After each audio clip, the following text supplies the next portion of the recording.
تربیت کا اصول اہل علم نے بتایا ہے کہ 7 سال تک بچے کو سینے سے چمٹا کے رکھو۔ 7 سال سے لے کر 14 سال تک بچے کو غلام بنا کے رکھو۔ 14 سال سے لے کر 21 سال تک بچے کو دوست بنا کے رکھو۔ اس کے بعد 21 سال کے بعد ان کی تربیت مکمل ہو جائے گی۔ یہ 3 مراحل ہیں۔ سگا بیٹا جب قبر میں دفن کرتا ہے نا تو وہ بھی کہتا ہے وہ کونا، یہ کونا تھوڑا سا مٹی کم ہے، یہاں بھی مٹی ڈالو۔ پہلے لوگ روزانہ جاتے ہیں، پھر ہفتے کے بعد، پھر مہینوں بیت جاتے ہیں۔ کچھ قبریں ایسی بھی ہیں جن پہ کھڑے ہوں تو لگتا ہے قبریں رو رہی ہیں اور کہتی ہیں جاؤ میرے گھر والوں سے جا کے کہو کوئی پھیرا ہی لگا جائے۔ وہ ایک دفعہ آئے تو صحیح، کوئی مٹی نہیں ڈالتا۔ بادشاہوں کی قبریں روتی ہیں، سرمایہ داروں کی قبریں روتی ہیں، کوئی جاتا نہیں۔ اتنے اتنے موٹے سوراخ ہے قبروں میں، آپ اپنے شہر کے قبرستان پھر کے دیکھ لیں، سوراخ ہے۔ او بھائی، حضرت مولا علی شیر خدا قبرستان گئے تو پہلے رونے لگے، پھر کہنے لگے قبروں والوں کیا حال ہے تمہارا؟ تو آپ فرماتے ہیں مردہ مجھے اندر سے بول کے کہنے لگا علی، میں نے اپنی بیگم سے کہا کہ تیرے اخلاق کا پتہ چلے گا جب تو ساس بنے گی۔ ماں ہو کر تو ہر ماں بچوں پہ فدا ہوتی ہے۔ جس دن تو بہو گھر میں لائی اور اس کے ساتھ تو نے بیٹی والا معاملہ کیا تو پھر میں تیرے اخلاق کو سلام کروں گا۔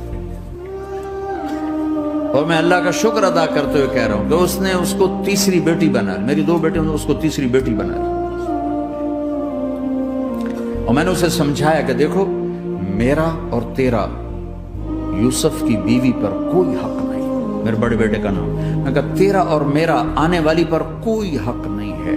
وہ ہمیں پوچھے اس کا احسان ہے، وہ نہ پوچھے تو کبھی اسے گلا نہ بنانا، چونکہ اس کے ذمہ ہی کوئی نہیں۔ یوسف کے ذمہ ہے تیری میری خدمت کرے، حال پوچھے، لیکن اس کی بیگم کے ذمہ تیرا اور میرا کوئی حق نہیں ہے۔ تو اللہ کے زندگی میں کبھی احیاناً کبھی کبھار اگر زبان سے جھوٹ نکل جائے مزاح میں یا ویسے تو اس کی فوراً توبہ کرنی چاہیے۔ جب کوئی شخص جھوٹ بولتا ہے اس کے منہ سے بدبو نکلتی ہے، رحمت کے فرشتے 1 میل دور تک چلے جاتے ہیں، اور اگر پھر بولتا ہے تو 1 میل اور چلے جاتے ہیں پیچھے۔ لوگ کہتے ہیں کہ ہمارا کاروبار خراب ہو گیا، گھر سے برکت اٹھ گئی، میاں جھوٹ چھوڑ دو، رحمت کے فرشتے نیڑے آ جائیں گے، تمہارے گھروں کے دور چلے گئے۔ تو مسلمانوں کا حال یہ ہے کہ ہفتے میں 1 دن جمعہ کی نماز کے لیے آتے ہیں، اور وہ بھی خطبے کے ٹائم آتے ہیں، اور امام سلام پھیرتا ہے، ابھی چندہ ہی مسجد کا ہو رہا ہوتا ہے کہ وہ اترنا شروع ہوتے ہیں۔ کیوں آئے تھے مسجد میں؟ اپنا اسلام بچانے کے لیے کہ چلو مسلمان ہے تو اب 2 رکعت پڑھنی ہی پڑے گی مسلمان کہلانے کے لیے؟ کیا دین ہے اور دین پہ کیا عمل کیا لوگوں نے؟ صرف مسلمانی کا ٹائٹل قائم رکھنے کے لیے 2 رکعت پڑھ رہے ہیں۔ زندگی کے بڑے فیصلے ہیں شادی، اب لوگ اکٹھے پڑھتے ہو لڑکے لڑکیاں، اپنی شادی کے فیصلے خود نہ کرو، اپنے ماں باپ کے حوالے کرو۔ اس میں شرافت بھی ہے، اس میں برکت بھی ہے، اس میں رحمت بھی ہے، اور اس میں والدین کی دعائیں بھی ہیں۔ کورٹ میرج کو ہوا نہ دو، boyfriend girlfriend culture ہمارا نہیں ہے۔ میرے نبی کے طریقے میں مرد اور عورت کا صرف نکاح سے تعلق ہے، اس کے علاوہ سب جہنم کی آگ ہے۔ اور والدین سے کہتا ہوں کہ اپنے بچوں سے پوچھ کے رشتے کرو، زبردستی مت کرو۔ میرا معاشرہ بہت سنگین قسم کے جرم کا شکار ہے، بچوں پہ مسلط کر دیتے ہیں، ایتھے ہی کرنی ہے، ایسے جٹاں چی کرنی ہے، بٹاں چی کرنی ہے، پتہ نہیں آئے کتوں جٹ۔ سورہ فاتحہ 100 مرتبہ پڑھ کر جو دعا مانگی جائے وہ قبول ہوتی ہے۔ سورہ بقرہ کی تلاوت سے شیطان گھر سے بھاگ جاتا ہے۔ آیت الکرسی پڑھنے سے محتاجی دور ہوتی ہے۔ سورہ کہف کو ہمیشہ پڑھنے والا دجال کے فتنوں سے محفوظ رہے گا۔ والدین کی قبر پر ہر جمعہ سورہ یاسین کی تلاوت کرنے سے اس کی حروف کی تعداد کے برابر ان کے گناہ بخش دیے جاتے ہیں۔ سورہ الدخان پڑھنے سے مشکل دور ہوتی ہے۔ جو قریب المرگ ہو اس پر سورہ جاسیہ کا دم کرنے سے خاتمہ بالخیر ہوتا ہے۔ سورہ حجرات کا پڑھنا اور دم کر کے پینا گھر میں خیر و برکت کے لیے مفید ہے۔ سورہ قاف پڑھنے سے جو باغ ہوتے ہیں ان کے پھلوں میں کثرت ہوتی ہے، سبحان اللہ۔ سورہ رحمان 11 بار پڑھنے سے تمام مقاصد پورے ہوتے ہیں۔ سورہ واقعہ جو شخص روزانہ پڑھے گا اسے کبھی فاقہ نہ ہوگا. سورہ ملک کو ہر رات پڑھنے والا عذاب قبر سے محفوظ رہے گا.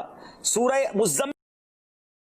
ہماری خاندان میں لڑائیاں کس وجہ سے ہیں؟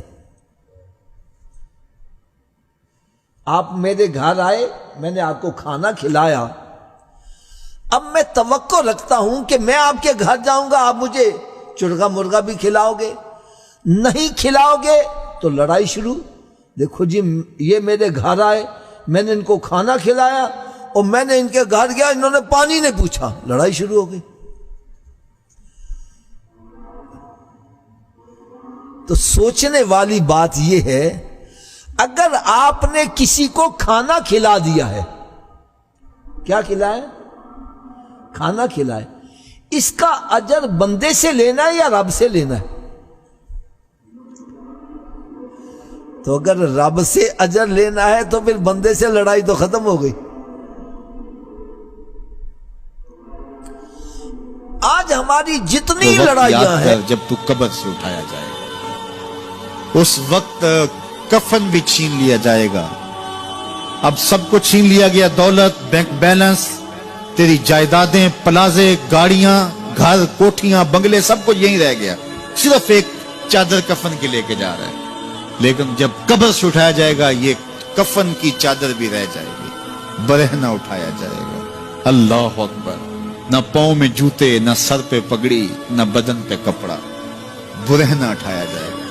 سیدہ عائشہ رضی اللہ تعالیٰ عنہ نے سنا تو کانپنے لگی. عرض کی حضور قبر سے برہنہ اٹھائے جائیں گے تو ایک دوسرے سے حیا نہیں آئے گی؟ فرمایا عائشہ معاملہ اس سے بھی آگے ہے. کسی کو ہوش ہوگی تو حیا آئے گی.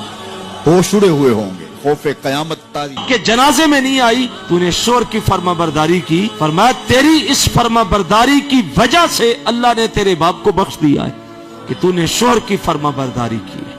آج عورت اپنے آپ کو دیکھے کہ کیا اس کے سامنے جو شوہر ہے اس کی فرما برداری اس کے پاس کتنی ہے. آج اکثر گھروں کا جھگڑا جو ہم جان رہے ہیں کہ جب تک بچے چھوٹے ہیں شوہر کے اوپر سب کچھ ہے تو فرما برداری ہے، اور جب بچے جوان ہو گئے، پیسہ کمانے لگے، تو 20 گھروں کی یہ داستان ہم نے سنی ہے کہ عورت اپنے مرد کو سمجھتی کچھ نہیں. وہ کہتے ہیں میرے بچے جوان ہو گئے، بچے میرے کما رہے ہیں، بات ختم ہو گئی. لہجے بدل جاتے ہیں، انداز ہی بدل جاتے. خواہ زمانہ کما کے تیری گود میں دنیا کے خزانے ڈال دے، اللہ اور اس کے رسول کی نظر میں اتنی دیر تک تو مقبول نہیں ہے جب تک تو اپنے شوہر کی فرما برداری نہیں کر لے.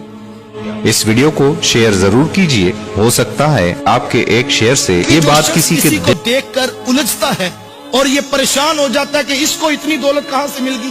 یہ ہمارے معاشرے میں تبصرے ہوتے نہیں ہیں. وہ کہتے جی ہم تو 30 سال ہو گئے کاروبار کرتے ہوئے، ہمارا تو 5 مرلے کے مکان ہے.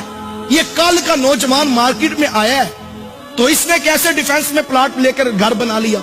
اور میاں پلاٹ جو ہے وہ نوکریوں سے تو نہیں ملتے، پلاٹ جو ہے وہ کاروبار سے تو نہیں ملتے.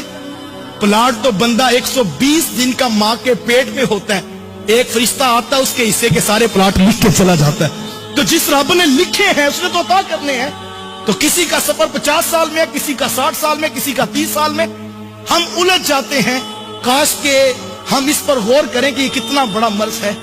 اور بڑی خوبصورت بات کسی دانشور نے کی. وہ دانشور کہتے جو اصل میں حاسد شخص ہے، جس سے حسد کر رہا ہے اس سے نہیں الجھتا، اصل میں اپنے رب کی تقسیم کے اوپر